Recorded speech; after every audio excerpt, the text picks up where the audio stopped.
Halo coy, balik lagi sama Animin di sini. Dan kali ini Animin mau bahas proses pernyataan cinta Sato, salah seorang murid kelas 1D kepada Ayano Koji, versi light novel yang terdapat dalam volume 7.5. Sato Maya adalah salah seorang murid perempuan yang ditempatkan di kelas yang sama dengan Ayano Koji. Pada awalnya Sato sama sekali tidak menaruh perhatian sama sekali terhadap Ayano Koji. Karena seperti yang kita tahu, dari awal Ayano Koji memang berencana untuk tidak terlihat menonjol di sekolah dan dapat menikmati kehidupan sekolah yang biasa yang belum pernah ia rasakan di masa lalunya. Perasaan Sato berubah terhadap Ayano Koji setelah Sato melihat betapa kerennya Ayano Koji di festival olahraga, khususnya saat Ayano Koji beradu kecepatan dengan Horikita Manabu, sang ketua OSIS pada masa itu. Dan semenjak saat itu, Sato pun mulai mencoba mendekati Ayano Koji, berharap bisa menjadi pacar Ayano Koji. Bahkan karena ketertarikan Sato kepada Ayano Koji, satu kali Sato pernah mengambil inisiatif terlebih dahulu dan memberanikan dirinya untuk mengajak Ayano Koji pergi kencan. Tapi sayangnya ajakan pertama tersebut ditolak oleh Ayano Koji. Tidak menyerah karena ajakannya pernah ditolak, di kemudian hari, Sato kembali memberanikan dirinya untuk kembali mengajak Ayano Koji berkencan, tepat di hari Natal tanggal 25 Desember. Dan karena merasa tidak enak dengan Sato yang telah mengajaknya dua kali, Ayano Koji pun menyetujui ajakan Sato untuk kencan bersamanya di tanggal 25 Desember tersebut dan membuat Sato sangat senang mendengarnya. Tapi karena Sato sebelumnya juga belum pernah berkencan, Sato pun menghubungi Karuizawa untuk meminta beberapa saran darinya. Karena bagi Sato, Karuizawa adalah satu-satunya gadis di kelasnya yang telah memiliki pasangan dan memiliki hubungan yang sangat baik dengan pasangannya, yaitu Hirata. Satu hari setelah insiden di atap sekolah, insiden pembulian yang dilakukan oleh Riwen kepada Karuizawa untuk mengorek informasi darinya tentang siapa dalang yang berada di balik kelas D, Karuizawa yang biasanya datang bertemu dengan Sato seolah kejadian menegangkan di atap sekolah kemarin tidak pernah terjadi. Karena Karuizawa dan Sato telah mengatur jadwal untuk bertemu hari ini. Dan setelah bertemu dengan Karuizawa, Sato pun bercerita kepada Karuizawa kalau dirinya menyukai Ayano Koji dan meminta tolong kepada Karuizawa yang telah berpengalaman dalam hal percintaan untuk mau membantunya, yang membuat Karuizawa sedikit terkejut atas perkataan Sato tersebut. Dan setelah bercerita panjang lebar, Karuizawa pun akhirnya memutuskan untuk membantu Sato agar kencannya dengan Ayano Koji bisa berjalan dengan lancar. Karuizawa pun membantu Sato membuat rencana kencan yang akan dilakukan Sato bersama dengan Ayano Koji di tanggal 25 Desember tersebut. Bahkan berkat bujukan dari Sato, Karuizawa bersedia untuk membantu Sato untuk melakukan kencan ganda karena Sato yang sangat khawatir kalau kencannya nanti tidak akan berjalan dengan baik. Singkat cerita, hari yang ditunggu-tunggu pun tiba dengan skenario yang telah direncanakan oleh Sato dan Karuizawa. Kencan ganda yang seolah-olah terjadi secara kebetulan pun terbentuk. Mereka berempat, Ayano Koji, Sato, Hirata, dan Karuizawa pun melakukan kencan bersama, menonton film, makan, dan lain-lain. Dan setelah menghabiskan makanan mereka, tepat sebelum jam 5 sore, di mana kencan ganda tersebut telah berlangsung kurang lebih selama 5 jam, Ayano Koji pun bertanya tentang apa yang akan mereka lakukan lagi. Menanggapi pertanyaan Ayano Koji tersebut, Karuizawa pun mengajak Hirata untuk kembali pulang. Karena sesuai dengan skenario yang telah dirancang oleh Sato dan Karuizawa, setelah ini adalah titik puncak dari rencana mereka berdua.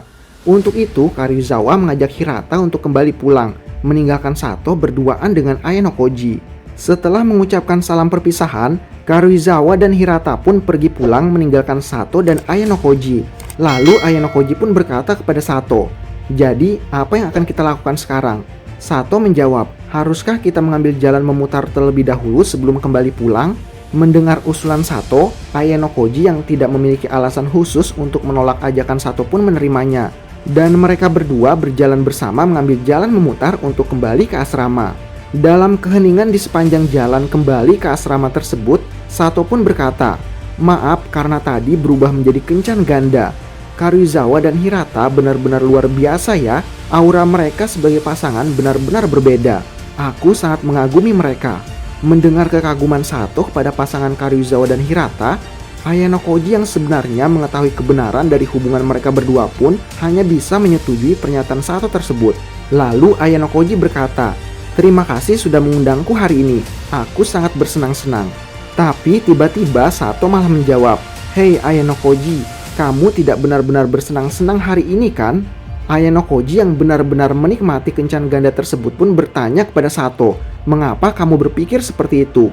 Sato menjawab, "Maksudku hari ini Ayano Koji bahkan tak tertawa sekalipun. Aku pikir aku akan bisa melihat senyum darimu setidaknya sekali. Tapi apakah itu karena aku pernah berkata untuk mengganggu hori kita beberapa waktu yang lalu? Apakah ada hubungannya dengan itu?" Ayano Koji menjawab, "Aku tidak peduli tentang hori kita. Bahkan aku juga hampir lupa tentang hal tersebut. Dan alasan mengapa aku tak tertawa, bagaimana aku mengatakannya ya? Aku tak suka tertawa adalah penyebabnya. Apa kamu tidak percaya?" Sato pun menjawab, "Tidak, bukan itu masalahnya. Tapi..." Keheningan berat pun menimpa Sato dan Ayano Koji. Sepanjang hari, Ayano Koji telah menerima sejumlah besar niat baik dari Sato. Namun jika memungkinkan, Ayano Koji ingin Sato menyerah di sini. Itulah mengapa Ayano Koji bertindak seperti laki-laki yang pendiam dan kurang memberikan respon dan perhatian kepada Sato selama kencan ganda mereka. Lalu tiba-tiba Sato pun mengeluarkan sesuatu dari dalam tasnya dan menyembunyikannya di belakangnya. Tampak seolah Sato telah menegaskan tekadnya. Sato pun berdiri menghadap Ayano Koji lalu menatapnya dan berkata, "Tolong berpacaranlah denganku, Ayano Koji." Hembusan angin bertiup, pengakuan asli pertama yang pernah diterima oleh Ayano Koji dalam hidupnya. Dan tanpa mempertimbangkannya dengan panjang lebar dan membuat Sato menunggu terlalu lama, Ayano Koji pun segera menjawab, "Aku minta maaf Sato, aku tak bisa menjawab harapanmu." Mendengar jawaban Ayano Koji, Sato pun berkata, "Aku mengerti, sudah kuduga, itu tak mungkin ya." Sambil menunjukkan ekspresi yang tak yakin, Sato dengan putus asa mencoba menjaga penampilannya sehingga tidak membiarkan senyumannya hancur. Lalu kembali berkata, "Jika kamu tidak keberatan untuk referensi di masa depan, bisakah kamu memberitahuku alasanmu? Aku penasaran, apakah itu karena Ayano Koji memiliki seseorang yang disukai?" Ayano Koji menjawab, "Bukan itu masalahnya. Hanya saja pada tahap ini aku tidak bisa berpacaran denganmu. Ini benar-benar masalah dengan perasaanku sendiri. Bukan karena itu adalah Sato, hori kita, bahkan Kushida sekalipun." Jawabannya tetaplah sama. "Ini mungkin cerita yang menyedihkan, tapi aku belum pernah sekalipun jatuh cinta dengan seorang lawan jenis. Itulah mengapa itu bukan masalah membuangmu atau apapun. Itu hanya karena aku belum cukup dewasa untuk mengerti tentang percintaan." Sambil mencoba meyakinkan dirinya sendiri, Sato mengangguk berulang kali lalu berkata, "Aku mengerti, aku mungkin terlalu terburu-buru. Itu benar, hanya dengan satu kencan, kamu masih tak akan tahu apa-apa tentang pasanganmu." Setelah mendengar perkataan Sato, Ayano Koji pun berkata, "Aku mungkin telah melewatkan kesempatan." Ayano Koji baru saja menolak gadis yang dengan bersemangat memberitahunya tentang perasaannya.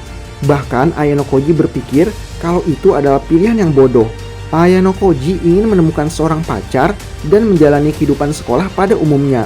Jika Sato akan menjadi pasangan Ayano Koji, seharusnya tidak ada masalah tentang itu. Bahkan sekarang Ayano Koji berpikir tidak terlambat untuk mengubah pemikirannya dan menerima perasaan Sato kepada dirinya. Namun demikian, mulut Ayano Koji telah tertutup rapat dan tak akan terbuka lagi. Lalu Sato pun mencoba mengembalikan kotak terbungkus yang dia pegang di tangannya kembali ke dalam tasnya. Kemudian Sato mengangkat kepalanya dan berkata, "Terima kasih untuk hari ini, Ayano Koji." Dan setelah mengatakan ucapan terima kasihnya kepada Ayano Koji pun tak tahu apakah Sato akan terus menyukainya atau apakah Sato akan menemukan cinta baru untuk dirinya sendiri. Tapi fakta bahwa Sato adalah orang yang mengaku pada Ayano Koji untuk pertama kalinya dalam hidup Ayano Koji adalah sesuatu yang tidak akan pernah Ayano Koji bisa lupakan seumur hidupnya. Lalu Sato pun kembali berkata, "Apakah baik-baik saja jika aku mengajakmu bermain lagi?" Ayano Koji menjawab, "Tentu saja, aku juga menikmati bermain bersama dengan Sato. Aku juga berpikir untuk mengajakmu keluar lain kali." Dan setelah anggukan kecil muncul sebagai jawaban dari Sato, Ayano Koji tak tahu sejauh mana telah menampilkan hal tersebut kepada Sato. Tapi waktu pengakuan sekarang telah berlalu. Meskipun suasana yang berat masih tertinggal, kehidupan sehari-hari Ayano Koji dan Sato harus terus berlanjut. Angin musim dingin pun bertiup. Ayano Koji berkata kepada Sato, "Sudah mulai dingin, haruskah kita kembali?" Dan saat Ayano Koji mulai bergerak, Sato tetap di tempatnya, tanpa bergerak sedikit pun. Dan seperti yang dipikirkan oleh Ayano Koji saat melihat ke arah belakang, Di mata Sato ada sebuah air mata besar yang mulai berjatuhan, dan sebelum berjatuhan, Sato menggunakan tangannya untuk menyekanya dan Sato tertawa sesekali lalu berkata, "Maaf, aku pikir aku akan kembali." Mengatakan itu, Sato pun menginjakan kakinya di salju dan meninggalkan Ayanokoji di belakang, berlari kembali ke arah asrama. Dan setelah ditinggal Sato sendirian, Ayanokoji pun berkata dalam hatinya, "Tak perlu baginya khawatir ditolak oleh orang sepertiku. Jika masalah OSIS dan masalah dengan ayahku tidak ada, mungkin jawabanku akan berbeda. Untuk siswa sekolah tahun pertama yang normal, aku mungkin akan memegang tangan gadis yang memberiku kasih sayang. Jika pengakuan ini terjadi sebelum estafet di festival olahraga, aku merasa aku akan menerima Sato. Namun ironisnya, pada saat estafet itulah Sato jatuh cinta padaku." Dan kisah cinta bertepuk sebelah tangan antara Sato dan Ayanokoji pun berakhir dengan ditolaknya pengakuan tulus dari Sato kepada Ayanokoji. Dan tentu aja kalau harus diceritakan lebih rinci, ada banyak alasan mengapa Ayanokoji harus menolak pengakuan Sato, seperti keberadaan Karuizawa, kemungkinan terbongkarnya identitas asli Ayanokoji, seberapa bergunanya Sato dibandingkan Karuizawa ataupun Horikita, dan lain sebagainya. Nah, itu aja untuk video kali ini. Terima kasih sudah menonton video kali ini. Jangan lupa like, komen, dan subscribe.